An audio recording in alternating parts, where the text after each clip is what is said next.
সামনে ভয় যেন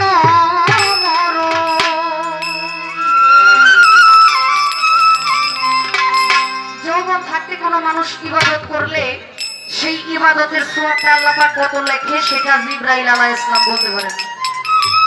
জিবরাইল আলাইহিস সালাম বলতেছে আকাশ থেকে কয়টা বৃষ্টি পড়ে সেই বৃষ্টিগুলো আমি জিবরাইল বলতে পারি, কিন্তু যৌবন বয়সে উঠন্ত বয়সে মানুষ যদি আল্লাহ পাকের ইবাদত করে আমার আল্লাহ পাক যে কত নেকি কত সওয়াব দেয় সেই সওয়াবটা আমি হিসাব করতে পারি।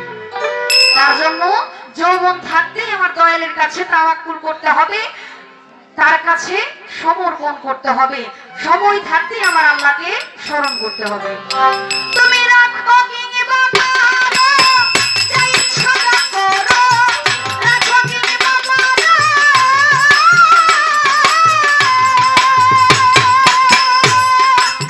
সুলতান বাবা, রাখো কি বাবা যা ইচ্ছা করো, সপিয়া দিলাম আমার জীবন তোমার সামনে আমার হয় যেন মরো, তোমার সামনে আমার হয়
অভাব, তাও একটু প্রেম ও ভাব আমি হই তোমার মতো। এটা একটা আবেগ। আবেগ যেমন পাবনা সুজানগর আমি একটা প্রোগ্রাম করতে গেছিলাম। সেই প্রোগ্রামে যাওয়ার সময় একটা ঘরের জানালার মধ্যে লেখা, ভালোবাসা যখন ঘরের অভাব যখন ঘরের দরজায় এসে দাঁড়ায়, ভালোবাসা তখন জানালা দিয়ে পাঠায়। কারণ যখন অভাব অনটন আসে, আমার দয়ালের কাছে আমার বলা, এই সংসারের মধ্যে আমাকে পাঠাইলা, এই মায়ার জালে পড়ে আমার সংসারকে মেনটেন করতে যায়, আমার সংসারকে বাঁচাইতে যায়, আমি তো তোমার ডাকতে পারি না। এই অভাবে তো আমার স্বভাব নষ্ট হয়ে গেল। আমি যদি এইভাবে চলতে থাকি তাহলে তো তোমাকে আমি পাবো না। তোমাকে পাইতে হইলে তোমার সেই প্রেম ভাবটা আমাকে দিতে হবে।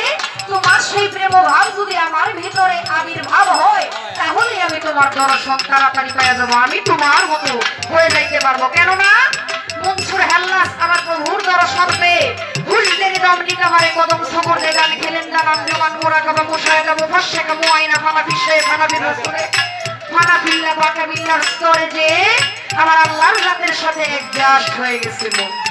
তো তারা একজন ওলি আল্লাহওয়ালা মানুষ। আমি তোমার দরবারে থাকি, তোমার দরবারে গোলামি করি, তোমার প্রেম ভাবটা কি তুমি আমাকে দিতে পারো না? আর কতদিন সেই মিথ্যা স্বপ্ন আমাকে দেখাইবা?